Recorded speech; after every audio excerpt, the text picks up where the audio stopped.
কবুলের রাত, এই রাতে ঘুমায় না, বেরিয়ে মেহেন্দি লাগানি লয়ে পাগল হয়। এই রাতে ঘুমায় না যুবকরা স্ত্রীর হাতে, তাতো বোনের হাতে মেহেন্দি লাগানি নিয়ে পাগল হয়। চাচাতো বোন জ্যাঠাতো বোনের হাতে মেহেন্দি লাগানি নিয়ে পাগল হয়। না না না, সাবধান, সতর্ক। এই রাত্র হলো দোয়া কবুল হওয়ার রাত। আমার আল্লাহর কাছে 5টা পবিত্র রাতের মধ্যে এই রাতটা ঈদুল ফিতরের আগের রাত্র, মানে চাঁদ রাতটা হলো আল্লাহর কাছে সবচাইতে পছন্দ দোয়া কবুলের একটা রাত।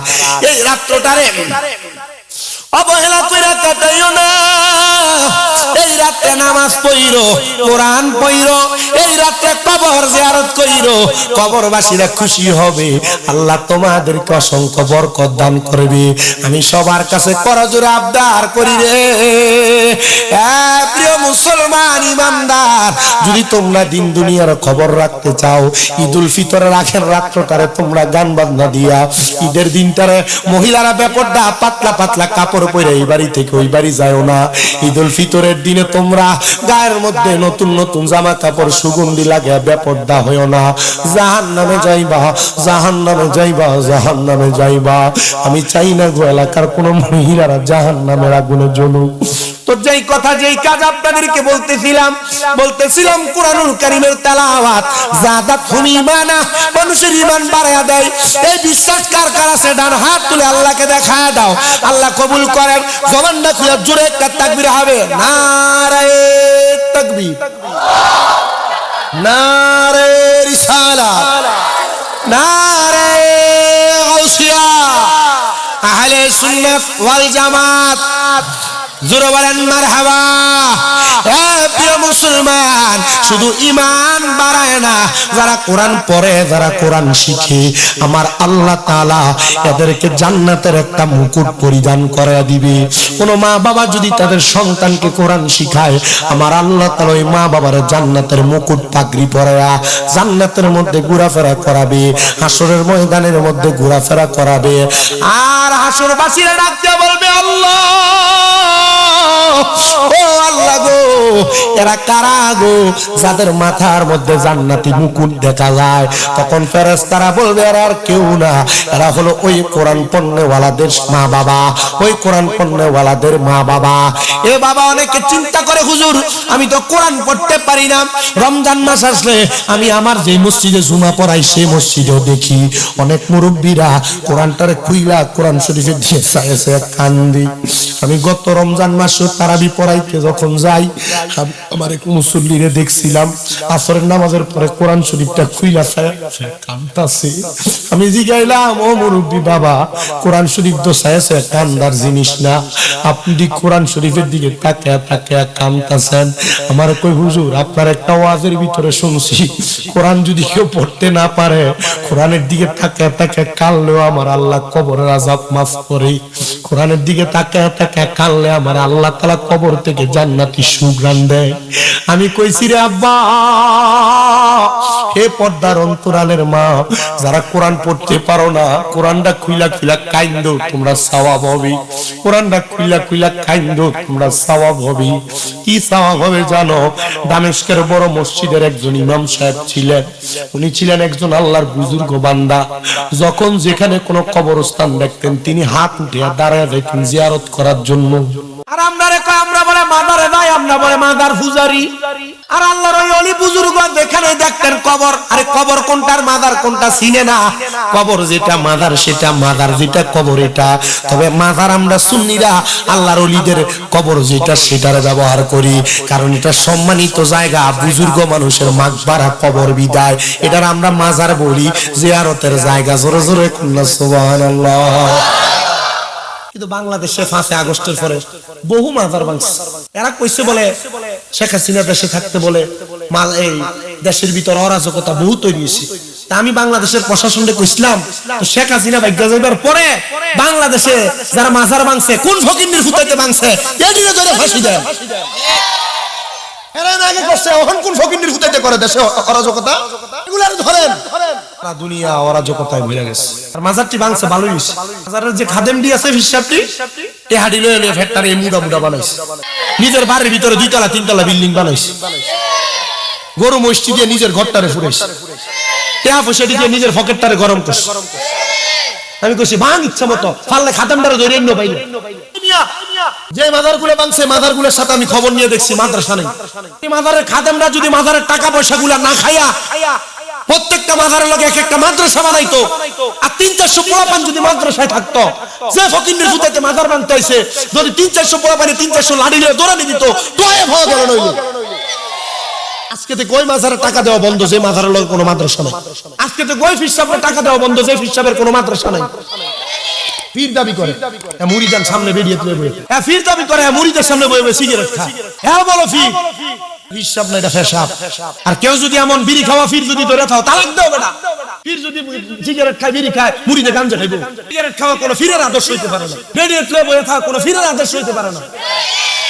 ঠিক আছে, ফিরে নিতে কেমনে জান্নাত তুমি দেবো, এত নিজে যাইতাম তোরা তোমার লয়ে দেবো কেমনে? বাংলাদেশে কি এমন বিড়ি খাওয়া ফির নাই? এমন ফির থাকলে কি দরবারে তালাক দিবা? বাইন তালাক দিবি বেটা, বাইন তালাক। কষ্ট হইতেছে আপনারা? বলে হুজুর তাহলে আমরা ফির খাবো কই? আল্লাহর নবী ফির সিনা রুবাই সিনা দিছে, ইজা রুউ যুকিরাল্লাহু আযজা ওয়া জাল্লা। যে ফিরে চেহারার দিকে চাইলে আল্লাহর কথা মনে হবে, এটাই ফির। আর এটা ঠোঁট এমন কালা কালা হইছে, এটা একটার পর একটা বেনশন ধরে রাখা। ওরে মাঝ ভান্ডারে উঠেছে তাওহীদের নিশানা, আরে ঘুমায়ও না মায়ার ঘুমে, আখের জামানা আখেরি জামানা। ওরে খেদমতে হোক ইলে দাকিল, এলমেলদুন হবে হাসিল। খেদমতে হোক ইলে দাকিল, এলমেলদুন হবে হাসিল। দোস্ত দুশ্মনের সমানে হবে কিসের ভাবনা, দোস্ত দুশ্মনের সমানে হবে কিসের ভাবনা। আরে ঘুমায়ও না মায়ার ঘুমে, আখের জামানা আখেরি জামানা। আরে মাঝ ভান্ডারে উঠেছে তাওহীদের নিশানা, আরে মাঝ ভান্ডারে উঠেছে তাওহীদের নিশানা। ঘুমায়ও না মায়ার ঘুমে, আখের জামানা। ওরে কলব জিন্দা হয়ে যাবে, এলমেলদুনে হাসিল হবে। আরে কলব জিন্দা হয়ে যাবে, মাবুদের দিদার পাবে। আরে নিজের রূপ দেখিয়া নিজে হবি দিওয়ানা, আরে নিজের রূপ দেখিয়া নিজে হবি দিওয়ানা। আরে ঘুমায়ও না মায়ার ঘুমে, আখের জামানা আখেরি জামানা। ওরে আছে মাঝ ভান্ডারির দোয়া, কি শব্দ আজরাইলের সোয়া। আছে মাঝ ভান্ডারির দোয়া, কি শব্দ আজরাইলের সোয়া। আরে আশিকে বলে লাপরোয়া আছে মাওলানা, আশিকে বলে লাপরোয়া আছে মাওলানা। ঘুমায়ও না মায়ার ঘুমে, আখের জামানা আখেরি জামানা। ওরে মাঝ ভান্ডারে উঠেছে তাওহীদের নিশানা, ঘুমায়ও না মায়ার ঘুমে, আখের জামানা। বলদি না বেটা করা শুননি এবং মসলকে আলা হযরত হযরতে দামেস্কের বড় তোমরা উদ্ধারিও না খাইবো না তোমরা, তোমরা মাথার তাস মারহাবা কই না। রেজবি সাহেবরা তামদারে সুন্নিয়তের ময়দান গুছায় আনলে ভিডিও লিস্টে উঠলে ঠিক না নি, রাস্তা বাগান গুছাই দিয়ে গেছে, তাহলে মাইরা বত্তা মারাই বলে তো বললাম ঠিক কি না, বস্তাব বান্দা ফালাই দিছে রে। কি কষ্ট সহ্য করছে আমার এই বুকটার ভিতরে, একটা এমনি থাবত দিয়ে গেছিল রেজবি সাহেবের কাছে। তখন আমি আমার মনে ক্লাস 3 পড়ি। প্রিয় মুসলমান, দামেস্কের ইমাম সাহেবের খাসলত ছিল যেখানে কবর দেখতেন, আর আমরার মানুষের সবে বরাতের রাইতেলে ডাইক্কা কবর জিয়ারতে নেওয়া যায় না। এই যে আগামী 3 তারিখ সবে বরাত, সবে বরাতের রাইতে বেশি বেশি করে কবর জিয়ারত করবা। 3 ফেব্রুয়ারি সবে বরাত হইল, মুসলমান ইমানদার ও নবীর উম্মতের দল 3 তারিখ সবে বরাত হইল, 2 ফেব্রুয়ারি রোজাটা রাখতো, 3 ফেব্রুয়ারি রোজাটা রাখতো, 4 ফেব্রুয়ারি রোজাটা রাখতো। সবে বরাতের রোজা এটা রাখলে আইয়ামে বীজের 3টা রোজার সওয়াব পাইবা। বলে হুজুর কেন? সবে বরাতের দিন সন্ধ্যাবেলা গোসল কইরা মসজিদে ঢুকা যাইবা, ফজরের নামাজের আগ পর্যন্ত মসজিদ থেকে বের হইবা না। হুজুর কেন গো? কারণ আল্লাহ তাআলার অসংখ্য ফেরেশতারা প্রথম আসমানের মধ্যে চলে আসে, স্বয়ং আমার আল্লাহ সহ ডাক দিয়া বলতে থাকে, কে আছো আমি আল্লাহর কাছে রিজিক চাইবা আমি রিজিক দিব, কে আছো রোগ মুক্তি চাইবা আমি আল্লাহ রোগ মুক্তি দিব, কে আছো আমি আল্লাহর কাছে সম্পদ চাইবা আমি আল্লাহ সম্পদ দিব। এমন ভাবে শবে বরাতের রাতে ফেরেশতারা সকাল পর্যন্ত সুবে সাদেক পর্যন্ত বলতে থাকে। এই জন্য শবে বরাতের রাতে ওয়াজ মাহফিল করার পরে একটু নামাজ পড়বা, ঘুম আইসা পড়লে খালি পায়ে বের হইয়া কবর জিয়ারত করবা। আবার যদি ঘুম চলে যায় মসজিদে যায় নামাজ পড়বা, আবার ঘুম চলে আসলে ওযু করে তখন কোরআন তেলাওয়াত করবা। এমন ভাবে সকাল পর্যন্ত আল্লাহর ইবাদতে মশগুল থাকবা। মানে শবে বরাতের যেই রাতটা, এই রাতটা বরকতওয়ালা রাত, এই রাতটা আল্লাহর কাছে সবচাইতে পছন্দের রাতের ভিতরে একটা রাত। বেশি বেশি করে ইবাদত করে করে শবে বরাতের রাত কাটাইও, শবে বরাতের রাত কাটাইও। আর আমরা সুন্নিরা শবে বরাত আসলে আমরা রুটি হালুয়া দিলে আবার এটারে কয় বেদাত, কিন্তু এরা নিয়ে দিলে খাইতে বড় মজাই লাগে। ওই কবর জিয়ারতের কথা বললাম, ফাজুরুহা তোমরা জিয়ারত করো। হযরতে দামেস্কের ইমাম সাহেব বলেন, আমি এই কবরের সামনে দাঁড়ায় দাঁড়ায় আল্লাহর দরবারে হাত বাড়ায় দিলাম, মাবুদ আল্লাহ এই কবরবাসীর মধ্যে যত কবরবাসী আছে আল্লাহ কবরস্থানের প্রত্যেকটা কবরের আযাব তুমি মাফ করে দাও। আল্লাহর ওই বুজুর্গ বলেন, আমি দেখলাম বিশাল গোরস্থান, আমি গোরস্থানের মধ্যে প্রবেশ করলাম, কবরের দিকে তাকায় তাকায় যেন আমার মরার কথা স্মরণ হয়। আল্লাহর ওই বুজুর্গ বলেন, আমি কবরস্থানের মধ্যে যখন প্রবেশ করলাম, প্রবেশ করার পর আমার নাকের মধ্যে একটা সুঘ্রাণ আসতে লাগলো। আমি ডাইনে তাকাইতে লাগলাম, বামে তাকাইতে লাগলাম, সামনে তাকাইতে লাগলাম, পেছনে তাকাইতে লাগলাম, কোন জায়গার মধ্যে কোনো সুগন্ধি দেখতে পাইলাম না, কোন ফুলের গাছ দেখতে পাইলাম না। যখন আমি আমার নাকের মধ্যে একটা সুগন্ধ পাইলাম, আমি তালাশ করতে করতে দেখলাম একটা কবর ভাঙ্গা। কবর কি ভালো না ভাঙ্গা? ওই ভাঙ্গা কবরের সামনে গেলাম, দেখলাম কবরটা যেমন ভাঙ্গা, কবরের ভিতরে লাশের গায়ে যে কাফনের কাপড়, কাপড়টা ঠিক আগের মতো সাদা দেখা যায়। মারহাবা বলবেন না? ও তার এমন দেহ মাটিয়ে খাবে, মাটির এমন সাধ্য নাই, জইলা হইছে ছাই যাহার, এই না দেহ মুর্শিদ প্রেমে জইলা হইছে ছাই। ও তার এমন দেহ মাটিয়ে খাবে, মাটির এমন সাধ্য নাই, জইলা হইছে ছাই। রে মুর্শিদ প্রেমে যেই জনার মন জইলা হইছে ছাই। জবান খুলে জোরে জোরে বলেন আল্লাহু আকবার। আল্লাহর ওই বুজুর্গ বলেন, আমি কবরের সামনে যে দাঁড়ায়া দেখলাম কাফনের কাপড়টা দেখা যায়, আমি কবরের সামনে যাইয়া দাঁড়ায়া ডাক দিলাম, ও এলাকার মানুষ তোমরা যারা রাস্তা দিয়ে দিয়ে চলে যাও, বলতেনি পারবা এই কবরটা কার কবর? কেউ তারে কোনো জবাব দেয় না। হঠাৎ করে লাঠি হাতে কইরাও একজন বুড়া মুরব্বী মানুষ হেঁটে হেঁটে যায়। ওই আল্লাহর বুজুর্গ ডাক দিয়ে কয়, বাবা গো আপনি কি বলতে পারবেন নি এই যে কবরের সামনে আমি দাঁড়ানো, এই ভাঙ্গা কবরটা কার গো? তিনি ডাক দিয়া বলে, এই কবরটা আমাদের এলাকার একজন কাঠুরিয়া, যিনি জঙ্গলে জঙ্গলে যে কাঠ কাটতেন। উনি বলে, তার বাড়ির খবর আপনি জানেননি গো? বলে, হ্যাঁ জানি, দামেস্ক এলাকার মসজিদের পশ্চিম অঞ্চলে তার বাড়ি। আল্লাহর বুজুর্গ তার তালাশ করতে করতে দামেস্ক এলাকার মসজিদের পশ্চিম অঞ্চলে রওনা করলেন। যাইতে যাইতে গো আল্লাহর ওই বুজুর্গ বান্দা বলেন, আমি যখন সামনের দিকে গেলাম, কত ঘর তালাশ করলাম, কোনো কাঠুরিয়ার বাড়ি পাইলাম না। দামেস্ক এলাকার একবারে শেষ মাথায় গেলাম, যার পরে ওই এলাকার শেষ অঞ্চলের মধ্যে নদীর কিনারে একটা গাছের নিচে ছোট্ট একটা কুড়ে ঘর, দরজা বন্ধ। আমি বুঝতে পারলাম ঘরের ভিতর থেকে দরজাটা বন্ধ। সালাম প্রদান করলাম, আসসালামু আলাইকুম ওয়া রাহমাতুল্লাহ। আমার কোনো জবাব দেয় না।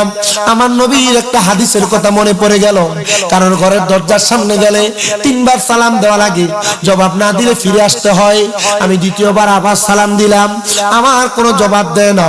তৃতীয়বার আবার সালাম দিলাম, আমার সালামের কোনো জবাব দেয় না। যখন আমার সালামের কোনো জবাব দেয় না, আমি ফিরে পিছনের দিকে যখন চলে আসতেছি, এমন টাইমে আমার পেছন থেকে জবাব দেয়, ওয়ালাইকুম আসসালাম ওয়া রাহমাতুল্লাহ। আমি তার সালামের জবাব পাইয়া তার দিকে তাকাইলাম না। সে আমার দ্বিতীয়বার আবার সালামের জবাব দেয়, ওয়ালাইকুম আসসালাম। আমি আবার তার দিকে তাকাইলাম না। তৃতীয়বার আমারে আবার বলে, ওয়ালাইকুম আসসালাম। আমি তার দিকে তাকাইলাম না। আমি তারে তিনবার সালাম দিলাম, সে আমারে তিনবার জবাব দিল, কিন্তু সাথে সাথে কেন দেয় নাই? আমি একটু রাগান্বিত হয়ে গেলাম। আমার একটু পরে পরে সে জবাব দিল, মহিলা উচ্চ কণ্ঠে এবার আমারে সালাম দেয়, আসসালামু আলাইকুম ওয়া রাহমাতুল্লাহ। আমি বললাম, ওয়ালাইকুম আসসালাম। ডাক দিয়া কই, হুজুর তিনবার সালামের জবাব দিলাম, তাকাইলেন না, এখনো কি তাকাবেন না? আপনি কি জানেন না কাশি দেওয়া চোর আর রাগ গলা মৌলবি বড় খারাপ? প্রিয় মুসলমানেরা, ওই মহিলা ডাক দিয়া বলে, হুজুর রাগ করবেন না, রাগ করবেন না। হুজুর আপনার কাছে আমার একটা প্রশ্নের জবাব। হুজুর কেন আসলেন? আমি একা মহিলা মানুষ, সালাম দিলেন, জবাব দিতে পারলাম না, রাগ করলেন। হুজুর গো, আপনি আমার এই বাড়িতে আসার কারণটা বলেন। হুজুর বলে, মা আপনার এই ঘরটা কার ঘর? এটা কি একজন কাঠুরিয়ার যে মারা গেছে? কহা হুজুর, আমার স্বামী মারা গেছে, 16 বছর হয়ে যায়, কেউ আমার কোনো খবর নিতে আসে নাই। আজকে আপনি 16 বছর পরে আমার স্বামীর কবরের খবর নিতে আসছেন। হুজুর কে গো আপনি? আপনার পরিচয় জানতে চাই। ডাক দিয়া কয়, আমি হইলাম দামেস্কের মসজিদের ইমাম সাহেব। হুজুর আমার স্বামীর মুখে আপনার কথা আমি বহুত শুনছি। মহিলা ডাক দিয়া কয়, হুজুর না, আমার স্বামী ছিল একজন কাঠুরিয়া, জংলায় জংলায় কাঠ কাটতো।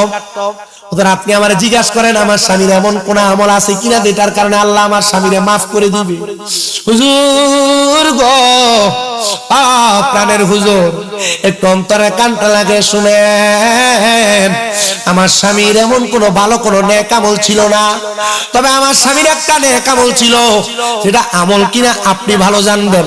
আমার স্বামী ছিল পেশা একজন কাঠুরিয়া, জংলায় জংলায় কাঠ কাটতো, বাজারে বিক্রি কইরা সন্ধ্যাবেলা এই কাঠের টাকা দিয়া চাউল আনতো, জব আনতো, আটা আনতো, আমারে দিত, আমি পাকাইতাম। আর আমার স্বামী ওযু বানায়া, গোসল বানায়া, আমার স্বামী ওযু গোসল বানায়া উনি নামাজের মুসল্লাটা বিছাইতেন, আল্লাহর কোরআন শরীফটা হাতের মধ্যে নিতেন।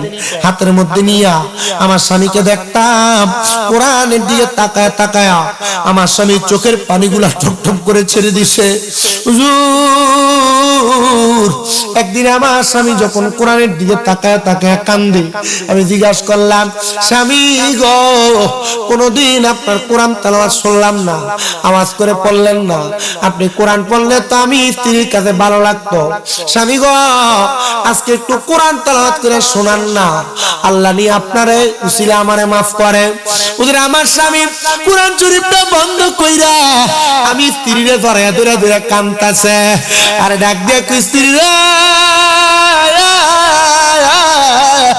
আমি যদি কোরআন পড়তে পারতাম, আমি কি কোরআনের দিকে তাকায় তাকায় কাঁদতাম। দামেস্কের বড় মসজিদে নামাজ পড়তে গেছিলাম, হুজুর বলতে যদি কোরআন না পড়তে পারে, কোরআনটা যেন মোহাব্বত করে, আরে কোরআনের দিকে তাকায় তাকায় যদি কান্দে, আমার আল্লাহ তাআলা এই কোরআনের বরকতে মাফ করে দিব। জানি না রে, এই উলুকান্দি এলাকায়, এই জামতলি বাজারে কে জানি তারা আল্লাহর কোরআন পড়তে পারে না, কোরআনের দিকে তাকায় তাকায় কান্দে। যুবকরা, মুরব্বী বাবাজিরা, পর্দার আলের মা, কোরআন যে পড়তে পারো না, অন্তরে কি একটু মায়া লাগে না? কোরআন যে পড়তে পারো না, মনে কি একটু দরদ লাগে না? একটু ডর লাগে না? এই কোরআন যে খোদা নাযিল করছে, ওই খোদা যদি তোমার প্রশ্ন করে, তোমার যদি পাকড়াও করে, জবাব দিতে পারবা না রে। জবাব দিতে পারবে না, জবাব দিতে পারবে না। মহিলা কই হুজুর আমার স্বামীর এটা একটা ভালো কাজ ছিল, কোরআনে দিয়ে তাকে তাকে কান্ত। আল্লাহর বুজুর্গ বান্দা ওই ঘরের সামনে থেকে চলে গেছে, সামনে থেকে যাইয়া আল্লাহর ওই বুজুর্গ বান্দা নামাজের মুসল্লাটা বিছাইছে, 2 রাকাত নামাজ আদায় করছে। নামাজ আদায় করে মুরাকাবা করে। আরে প্রিয় মুসলমানেরা, তোমরা যারা মুরাকাবা করতে জানো না, আমি আপনাদের উদ্দেশ্যে, পর্দার আড়ালে আমার অনেক ভক্ত মহিলারা আছে, আমার সোশ্যাল মিডিয়ার মাধ্যমে দেশ বিদেশের অনেক ভক্তবিন্দুরা দেখে, যারা মুরাকাবা করতে জানো না, আমি তোমাদের উদ্দেশ্যে মুরাকাবা শিখাইতেছি, একটু মনোযোগ দিয়া শুনবা। মুরাকাবা যদি করতে হয় কমপক্ষে 3 মাস কোনো হারাম খাবার খাওয়া যাবে না, 5 ওয়াক্ত নামাজ কাজা করা যাবে না, তাহাজ্জুদ নামাজ ছাড়া যাবে না। মুরাকাবা যদি করতে চাও আল্লাহর দরবারে চক্ষু অবনত করে রাখবা। মুরাকাবা যদি করতে চাও ভালো ভালো নেক আমল করবা। মুরাকাবা যদি করতে চাও গুনাহের কাম থেকে বেঁচে থাকবা। এরপরে ওযু বানাইবা, আসরের নামাজের পরে, মাগরিবের নামাজের পরে, এশারের নামাজের পরে, গভীর রজনীতে ঘরের একটা কন্যারে নামাজের মুসল্লাটা বিছায়া চক্ষুটা বন্ধ কইরা আল্লাহর দরবারে ধ্যান করবা, চুপ করে থাকবা। প্রথম প্রথম অন্ধকার দেখবা, যখন মুরাকাবা করতে করতে তোমার অভ্যাস হয়ে যাবে গো, তখন তুমি চোখ বন্ধ করবা উলুকান দিতে। আমার আল্লাহ তাআলা তোমার মুরাকাবার ভিতরে তুমি পাগলার মদিনা পৌঁছায়া দিবে। নারে তাকবীর, নারে রিসালাত, আহলে সুন্নাত ওয়াল জামাত। ওরে কোন সময় কোন হালে থাকে দয়াল মুর্শিদে, সালাম দিও না তারে সব জায়গায়। ওরে থাকে যদি ভক্তি কইরা চরণ বসি, কে জানে কার ভাগ্যের বিশ্বাস ভক্তি থাকিলে ভক্তি পাইবা মুক্তি সব জায়গায়। আরে বিশ্বাস ভক্তি থাকিলে ভক্তি কে জানে কার ভাগ্যের মুর্শিদের দরবারে যাইয়া নত শিরে দাঁড়াইয়া দাঁড়াইয়া তাকো তাগার হুকুমের আশায়। আমার প্রিয় মুসলমানেরা, আমি ডাইনে ভাবে যাব না, ডাইরেক্ট আমি আমার আলোচনার ধারাবাহিকতার মধ্যে চলে যাই। আমি আল্লাহ তাআলার কোরআনুল কারীমের সূরা হাসর থেকে আপনাদের কাছে কয়েকটা আয়াত তেলাওয়াত করেছি। আমি চেষ্টা করব আপনাদেরকে এই আয়াতের নিরিখে কয়েকটা কথা বলে শ্রবণ করানোর জন্য। যেহেতু সামনে রমজান মাস, আমার পূর্বের উলামায়ে কেরাম রমজান মাসের ব্যাপারে আপনাদের কাছে অত্যন্ত মূল্যবান কথাগুলা বলে গেছেন। আমি চেষ্টা করব আপনাদের কাছে রমজান মাসে নাযিল হওয়া কোরআনুল কারীমের উপর একটু কথা বলার জন্য। বলে হুজুর কেন গো? কারণ এই কোরআন আমাদেরকে এমন একটা পথ প্রদর্শন হিসেবে আল্লাহ তাআলা দুনিয়াতে পাঠাইছেন। আল্লাহ কয় যালিকাল কিতাব লা রাইবা ফীহি, এটা ওই কিতাব যার মধ্যে কোনো সন্দেহের অবকাশ নাই। প্রিয় মুসলমান, এই উলুকান্দি নূরে মদিনা যুব সংঘের উদ্যোগে এই 10তম পবিত্র মাহে রমজান উপলক্ষে সুন্নি মহাসম্মেলনের আমার বাবাজিরা বন্ধুরা, আল্লাহ তাআলার কোরআনুল কারীমের প্রথম আয়াতের অনুবাদ আর আল্লাহ তাআলার কোরআনুল কারীমের প্রথম আয়াতে কারিমার উপর ভিত্তি করে আমি আপনাদেরকে কথাগুলা বলে শোনাই। এখানে আমার অনেক মুরব্বী বাবারা আছেন যারা কোরআন পড়তে পারেন না, এখানে অনেক যুবক ভাইরা আছেন যারা কোরআন পড়তে পারেন না, অনেক ছোট ছোট মাসুমেরা আছো তোমরা যারা কোরআন পড়তে পারো না। পর্দার অন্তরালে আমার অনেক মা বোনের আছে, মা তোমরা যারা কোরআন পড়তে পারো না, জানো নি গো আল্লাহ তাআলা তো মানব জাতির কাছে কোরআনটারে বড় সুন্দর করে পাঠাইছে, কোরআনুল কারীমটারে বড় মোহাব্বত করে পাঠাইছে, বড় মায়া করে পাঠাইছে। আল্লাহ জানায় দেয় বান্দা, লাউ আনজালনা হাযাল কুরআন আলা জাবালিল লারাআইতাহু খাশিয়াম মুতাসাদ্দিআম মিন খাশিয়াতিল্লাহ ওয়া তিলকাল আমসালু নাদরিবুহা লিন-নাসি লাআল্লাহুম ইয়াতাফাক্কারুন। আল্লাহ জানায় বান্দা, যদি আমরা এই কোরআনকে একটি পাহাড়ের উপর নাযিল করতাম তবে তুমি অবশ্যই তাকে আল্লাহর ভয়ে নত জানো বিদীর্ণ হয়ে যাইতে দেখতা। আল্লাহ তাআলা এই কোরআনুল কারীমের আয়াতে কারিমা দিয়ে কি বুঝাইতে চাইলেন? এই উলুকান্দির বাবা শুনো, অন্তরের কান লাগে শুনো, এই পর্দার অন্তরালের মাইক অন্তরের কানটা লাগে শোনো। আল্লাহ তাআলা চাইলে এই কোরআনুল কারীমকে আমরা ছোট ছোট মানুষ মানুষের মধ্যে নাজিল করতেন না, আমার নবীজির উপর নাজিল করতেন না। আল্লাহ চাইলেই কোরআনটাকে আপনাদের এলাকার বড় বড় পাহাড়গুলোর উপরে নাজিল করতে পারতেন, কিন্তু আমার আল্লাহ তাআলা এই কারণে নাজিল করেন নাই। আল্লাহর নবীর কাছে হযরত আব্দুল ইবনে আব্বাস রাদিয়াল্লাহু তাআলা আনহু শুনেছেন, তিনি বলেন হযরত জিবরাইল আমার নবীকে কবর দিয়েছে। জিবরাইল ডাক দিয়ে বলে ইয়া রাসূলুল্লাহ, ইয়া হাবিবাল্লাহ নবী, এই কোরআনকে যদি পাহাড়ের উপর আমার আল্লাহ তাআলা নাজিল করতেন, কোরআনকে রাখতেন, তাহলে পাহাড় থরথর থরথর করে কাঁপাকাঁপি করত, কোরআনের ভার পাহাড় সহ্য করতে পারত না। ও নবী, আপনার উম্মত এত মর্যাদাবান, আপনার উম্মতের সিনায় এত মর্যাদাবান, আমার আল্লাহ তাআলা অত্যন্ত দয়া কইরা, অত্যন্ত মায়া করে আপনার উম্মতের সিনার মধ্যে কোরআনকে নাজিল করেছে। জোরে বলেন সুবহানাল্লাহ। এ প্রিয় মুসলমান, আমার নবীজির উপরে যখন কুরআনুল কারীমের সর্বপ্রথম 5টা আয়াত নাযিল হইছে, আমার নবীজি থরথর থরথর করে কেঁপেছেন। আমার নবীজি রাহমাতুল লিল আলামিন নবীকে হযরত জিবরাইল আমিন এইভাবে ক্রন্দন করেছেন, এইভাবে বুকের সাথে লাগাইছেন, ইয়া কি জিবরাইল, তুমি জবাব দাও না গো, আমার নবী কেন এমন ভাবে কেঁপেছেন? কুরআনুল কারীমের ইকরা বিসমি রাব্বিকাল্লাযী খালাক এই আয়াতে কারিমা যখন নাযিল হয়, আমার নবীজি ভয়ে আতঙ্কে কাঁপে নাই। আমার নবীজি শুধু আল্লাহর দরবারে ফরিয়াদ করেছে, আল্লাহ আমার উম্মতকে যে কোরআন দিতেছেন, আমার উম্মত কি কোরআনের মান রাখতে পারবে, মর্যাদা রাখতে পারবে, সম্মান রাখতে পারবে, ইজ্জত রাখতে পারবে? নবী আমার যখন কান্না করে আমার নবীর কাছে আমার আল্লাহ তাআলা জানিয়ে দেয়, হাবিব আপনার উম্মত শুধু পারবে না, উম্মতেরা অল্প সময়ের মাধ্যমে এই কোরআনুল কারীমকে আয়াত্ত করে ফেলবে। কোরআনুল কারীম তাদের সিনাতে থাকবে, কোরআনুল কারীম তাদের মুখে থাকবে, কোরআনুল কারীম তাদের গলায় থাকবে। তবে নবীজি গো, আপনার উম্মতকে জানিয়ে দেন তারা যেন এই কোরআনকে মুহাব্বত করে, কোরআনকে ভালোবাসে। ইয়া রাসূলুল্লাহ কেন গো? বলে আমি আল্লাহ তাআলা এই কোরআনকে নাযিল করে আপনি নবীকে সম্মানিত করেছি, আপনি নবীকে মর্যাদাবান করেছি, আপনি নবীর ইজ্জত সম্মান বাড়িয়েছি। ইয়া রাসূলুল্লাহ আপনার ইজ্জত কি কোরআন নাযিল করে শুধু বাড়াইলেন? বলে না না না, এই কোরআনের মধ্যে আমি নবীর চরিত্রের যত আদর্শ আছে সব আল্লাহ তাআলা উঠায় ধরছে। আপনি যদি এই কোরআনুল কারীমকে মানতে চান, আগে কিন্তু নবীকে মানতে হবে। নবী না মাইনা শুধু কোরআন কোরআন বললে খোদার কসম কোনো লাভ হবে না। আপনি নবীরে বলবেন মাটির নবী, আর বলবেন কোরআনে আল্লাহ বলছে মাটি বলার জন্য। নবীকে বলবেন নবী হাজির ও নাজির না, আপনি বলবেন আল্লাহ কোরআনে বলছে মানার জন্য। আপনি বলবেন নবী গায়েবের খবর দেনেওয়ালা না, আপনি বলবেন কোরআন দিয়ে দেশ চালাবেন। খোদার কসম এরা বাটপার, এরা চিটার, এদের সাথে ইসলামের কোনো সম্পর্ক নাই। ডান হাত তুলে বলেন ঠিক কিনা?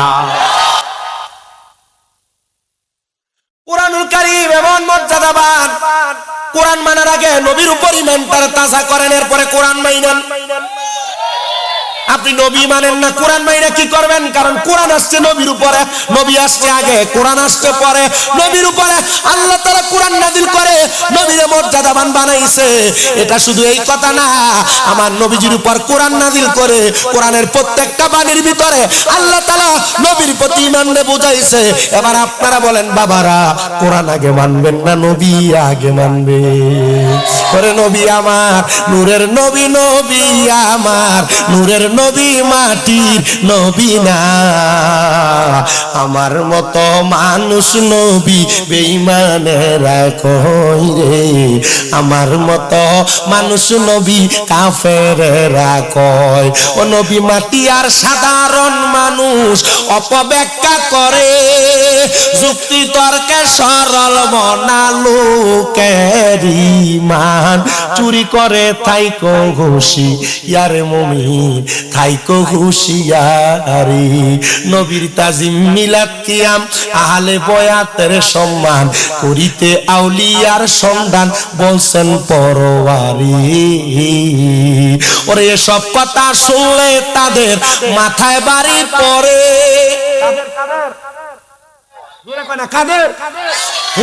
তাদের বলো, এসব কথা শুনলে তাদের এরা এটা কয় না যে আব্দুল ওহাব নবীর দালালেরা। কথা কেনা আরে ভাগল তোরা আমরা আল্লাহর নাম ওহাব নামের উপরে ওহাবি রাহি না আমরা তোরা ওহাবি রাহি এই কারণে কারণ তোরা আব্দুল ওহাব নদীর দালাল আমার নবী আব্দুল ওহাব নদীরে বদদুয়া দিছে নবী সামদেশের লেগে দোয়া করছে ওয়াহ নজদের মানুষই গা ইয়া রাসূলুল্লাহ আপনি নজদের লেগে দোয়া করেন নবী কয় না এই নজদের থেকে বাইতে বাইতে কিছু মানুষ বের হইছে এটি কাবা ভাঙতে যাবো এটি দেখতে বালা দেখা যাবে আমি নবীর দুশমন হইব তো দুশমনের লেগে দোয়া করতে কি লেগা এর লেগে কয় এসব কথা শুনলে তাদের ওহাবিও কই আমি ওহাবিও কই না কারণ এরা ফতোয়া ঘুরে লেছে এখন ওহাবি বলে কি কইবো আল্লাহ না আমরা তো আল্লাহর লোক ফতোয়া ঘুরে এসে সাবার দাঁত চলে যাচ্ছে পরে গেল ওরে সব কথা নবীর তাজিম মিলাদ কিয়াম আহলে বয়াতের সম্মান করিতে আউলিয়ার সন্ধান বলছেন পরবারে ওরে সব কথা শুনলে তাদের মাথায় বাড়ি পড়ে শয়তান যেমন বেজার ছিল আদম সেজদা করিবারে থাইকো হুঁশিয়ারে মুমিন থাইকো হুঁশিয়ারে থাইকো হুঁশিয়ারে মুমিন থাইকো হুঁশিয়ারে চলছে ধর্ম নিয়া বাড়াবাড়ি আগুনিমা নের বাজারে থাইকো হুঁশিয়ারে মুমিন থাইকো হুঁশিয়ারে দরবারে ফুজি বানায়া নিজের প্রমোট করা যাবে না কারণ ধর্ম উম্মতের কর্ম এই ধর্ম দিয়া উম্মত জান্নাতে যাবে আর তুমি যদি কও তুমি এমনি মানুষকে জান্নাতের টিকিট দিবা বোঝা গেল জান্নাতের মালিক আল্লাহ নবীরে বানাইছে নবী ছাড়া দুনিয়ার কোনো মানুষ জান্নাতের টিকিট দেয় না আর যারা বর্তমানে জান্নাতের টিকিট বেচে 100% বাটপা এই কথা কয় না ঠিক কি না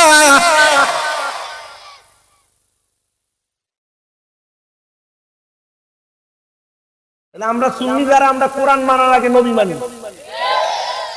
বেচেন আপনারা যারা শুনে আপনারও মানবেন আব্বাকে আমরা বেচেন কই না আমরা মহিলা বলি আমি ওই দিন নিশাপট আসলাম মাসুল আমি যে রাস্তা দিয়ে হাঁটি এক মিনিট ডাক রে বেচেন সরো তার দিকে গেলাম তো বেচেন পয়সা করে হুজুর মহিলার আমি কইছি তাইলে তোমরা শাস্তা মন্দিরে সেদিকে তো বেচেন দেয়নি হয় আমি কই ডাক্তার গালি না তো না তাহলে মাফিরে ফোন দেব অসুবিধা হইব বেরিয়ে তো কি নবী আগে মানব না কোরআন আগে মানব জোরে কয় না বেটা জোরে কর না কোরআন আগে না নবী আগে এ বাবা নবী মাইনে কোরআন মানলে জান্নাতি নবী না মাইনা শুধু কোরআন কোরআন বললে জান্নাত পাইবা কিনা তার গ্যারান্টি কেউ দিতে পারবে না কথা কন না ঠিক কিনা এ দুষ্ট বুজুর্গদের শুনো আল্লাহর নবী রাহমাতুল লিল আলামিন নবী হযরত আবু দারদা রাদিয়াল্লাহু তাআলা আনহুর হাদিসের মাধ্যমে জানায়া দেন নবী আমার বলে সাহাবায়ে কেরাম তোমরা যদি ইমানদার হও মুত্তাকি হও নবীজি কেন সাহাবায়ে কেরামকে এই কথা বললেন তোমরা যদি ইমানদার হও কারণ নবীর মজলিসে শুধু ইমানদাররা বইয়া থাকতো না নবীর দরবারে কথা শুননা শুননা আমার নবীরে মারবার লাগা আবু জাহেলের লগে বুদ্ধি করতে এমন ফোন ও মুনাফিক নবীর দরবারে থাকতো কথা কি বুঝতেছেন আপনারা নবী বললেন এ উপস্থিত সাহাবায়ে কেরাম তোমরা যদি মুমিন হও তার মানে উপস্থিতের মাঝে যদি যে তোমার সন্দেহ আছে তাকিদ লাগিয়ে দিছে এটা আছে সন্দেহ ইয়া রাসূলুল্লাহ নবী কি করব আপনি নবী জানিয়ে দেন নবী আমার বলে তাহলে তোমরা আল্লাহ তাআলার কোরআনুল কারীমকে তোমরা পাকড়াও করো ধরো ইয়া রাসূলুল্লাহ ধরলে লাভটা কি হয় বলে যদি তোমরা ধরার পর মানার পর তোমরা তোমাদের জীবনে বাস্তবায়ন করতে পারো তাহলে তোমরা জান্নাতি হইবা প্রিয় মুসলমান ইমানদার এউলুকান্দির বাবারা এখানে যারা যারা কোরআন পড়তে পারেন না একটু কি আফসোস লাগে না যারা যারা কোরআন পড়তে পারেন না একটু কি মনে মায়া লাগে না যারা আপনারা আপনাদের সন্তানদেরকে কোরআন শিখান না আপনাদের ভিতরে কি একটু মায়া লাগে না আপনাদের ভিতরে কি একটু টেনশন লাগে না এই কোরআন না শিখতে পারা আল্লাহর কাজ করার মধ্যে আপনি কি জবাব দিবেন হে মুরব্বি বাবারা এই কোরআনুল কারীম আপনার কত বড় উপকারে আসবে আপনি জানেন? নবী আমার জানাই রে, উম্মতের দলেরা দুনিয়ার জমিনের মধ্যে থাইকা যদি কোনো মা বাবা সন্তান জন্ম দেয়, আর ওই মা বাপ যদি তাদের সন্তানকে কোরআন না শিখায়, ওই সন্তান যখন ইন্তেকাল করবে, কবরের পরে হাসর, হাসরের পরে মিজান, মিজানের পরে ফুলসিরাতের সামনে যখন যাবে, ওই সন্তানকে ফেরেশতারা প্রশ্ন করবে আল্লাহ তাআলার কোরআনুল কারীম তেলাওয়াত করার জন্য। সন্তান তখন বলবে আমার মা আমারে কোরআন শিখায় নাই, আমার বাবা আমারে কোরআন শিখায় নাই। তখন আল্লাহর দরবার থেকে আদেশ আসবে, ফেরেশতার দলেরা ডাক দাও ওই সন্তানের মা কোথায়, ডাক দাও ওই সন্তানের বাবা কোথায়, ডাক দিয়ে নিয়ে যাওয়া হবে। আমি শামীম রাজা যদি কোরআন না পড়তে পারতাম, আমার আব্বারে ডাক দেওয়া হইতো, আর বলা হইতো এই সন্তানের বাবাকে ফুলসিরাতের এই পারে আর ওই পারে, হাতগুলা দাও এক পারে, পাগুলা দাও আর এক পারে। বলা হবে সন্তান যেহেতু তুমি কোরআন পড়তে পারো না, তোমার বাবার বুকটার মধ্যে পাড়া দিয়া ফুলসিরাতের ফুলটা পাড়ি দাও। যে সন্তান আপনার গায়ের সাথে একবার পাও লাগলে আপনার দুইবার তিনবার সালাম করে, যে সন্তান আপনার সঙ্গে একটু বিয়াদবি হয়ে গেলে আপনার পায়ে ধরে ধরে মাপ চাই, ওই সন্তান আপনি বাবা মার বুকের মধ্যে পাড়া দিয়া ফুলসিরাত পার হবি। সহ্য করতে পারবা না এ পদ্মার অন্তরালের মা গো, তোমরা যারা 2-3 কেজি ওজনের কিন্ডারগার্টেনের বইয়ের ব্যাগটা সন্তানের কাঁধে দিয়া সকাল 6টা 6:30টার দিকে তাড়াতাড়ি পাঠিয়ে দাও। ইংলিশ টিচারের বেতন, অঙ্ক টিচারের বেতন দাও 2000 টাকা, মক্তবের মাত্র 50 টাকা বেতনের জন্য 2-3 বার তোমার ঘরের দরজায় যাওয়া লাগে। না না না, আমি আবদার জানাই গো, দুনিয়ার জমিন থেকে কবরে যাওয়ার পর যদি শান্তি পাইতে চাও, নিজে কোরআন শিখো, এরপর তোমার সন্তানকে কোরআন শিখাও। প্রিয় মুসলমান দুস্থ বুজুর্গের দল,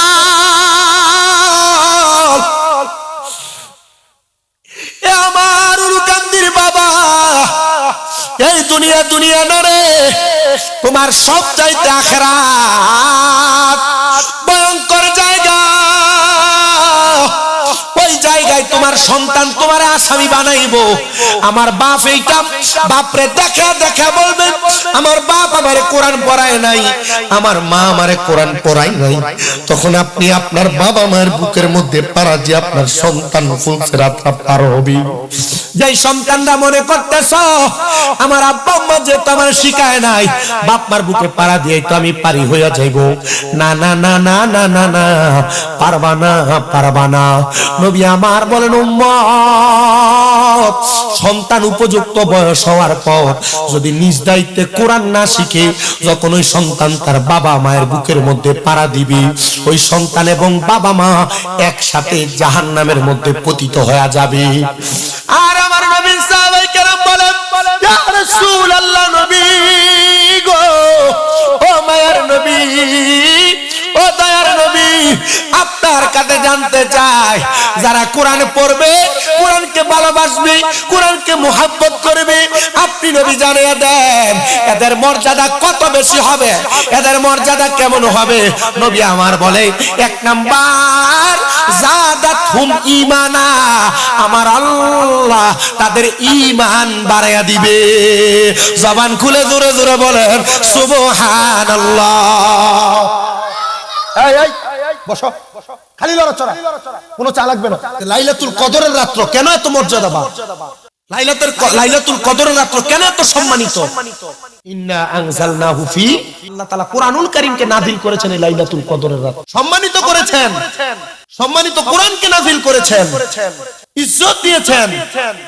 এবং এই কদরের রাত্র যারা তালাশ করে ইবাদত করে মাওলার রেজামন্দি সন্তুষ্ট অর্জন করতে পারে, আল্লাহর অসংখ্য ফেরেশতারা লাইলাতুল কদরের রাত্রে দুনিয়াতে বিচরণ করে ঘুরে ঘুরে বেড়ায়।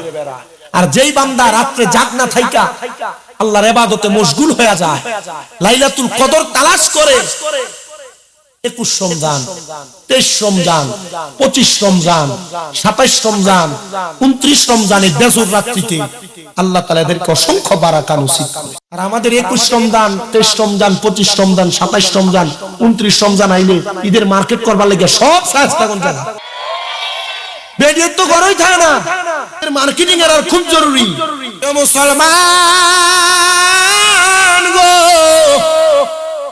লাইলাতুল কদর বড় বড় সম্মানিত,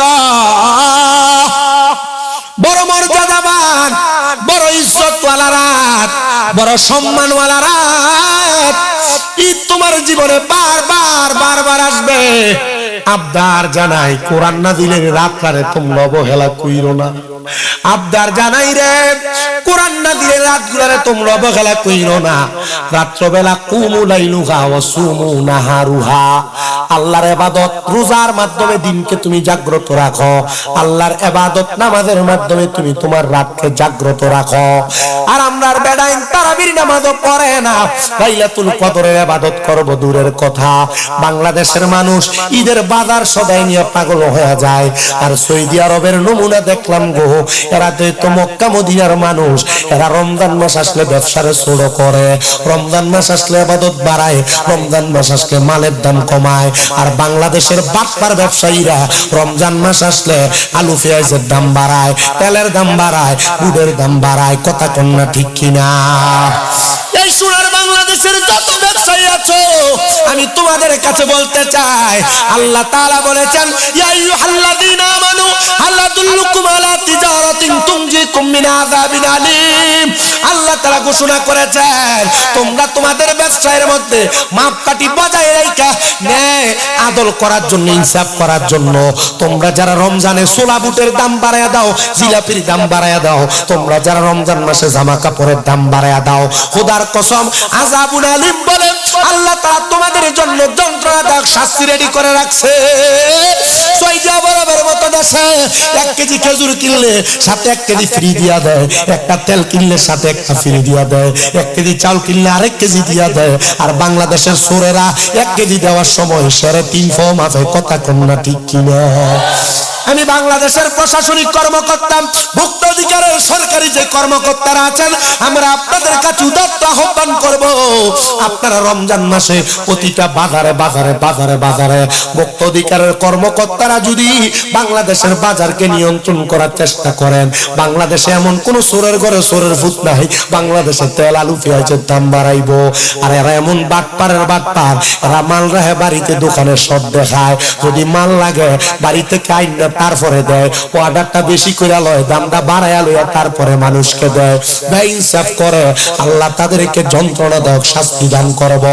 এই জন্য আমি এই সোশ্যাল মিডিয়ার মাধ্যমে যারা রমজান মাসে আলুর দাম বাড়ায়, পেঁয়াজের দাম বাড়ায়, তেলের দাম বাড়ায়, সোলার দাম বাড়ায়, খেজুরের দাম বাড়ায়, সিন্ডিকেট কইরা মালকে গুদামজাত কইরা মানুষের কাছে মালের সংকট দেখায়া মালের দামকে অর্ধেকেরটা ডাবল করে ফেলে, খোদার কসম করে বলি, তোমাদের মতো ব্যবসায়ীদের জন্য আল্লাহ বলছেন আযাবুন আলীম, যন্ত্রণাদায়ক শাস্তি তোমাদেরকে আমার আল্লাহ রেডি করে রাখছে।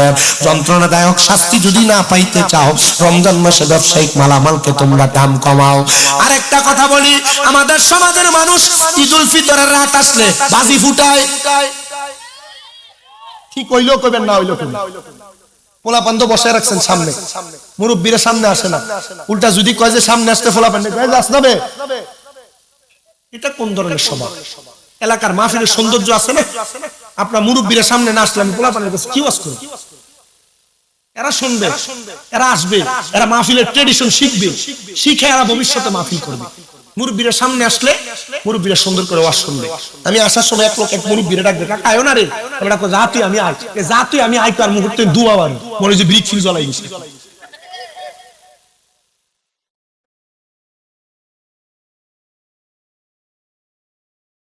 রমজান মাসে ঈদুল ফিতরের আগের রাত চাঁদ রাতে যারা বাজি ফুটায়, কি ফুটায়? যারা বাজি ফুটায়, চাঁদ উঠার সাথে সাথে ডেকসেট বাড়া করে 2টা 3টা একসাথে বাজায়। বাংলাদেশে অনেক সাফরি আছে যারা ফিকাবের মধ্যে ডেকসেট বাইন্দা বাইন্দা এরা ঈদের দিনে ঘুরে ঘুরে বেড়ায়। এরা বোকার জাত, এরা বোঝে না, এরা বোকার জাত, এরা বোঝে না, এরা বোকার জাত, এরা বোঝে না।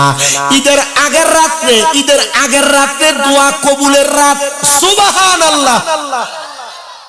কিসের রাত? আমার রেডি হইছে না? রেডি করে তোমরা কাছে ওয়াজ করলে না হলে আমি কার কাছে ওয়াজ করতাম?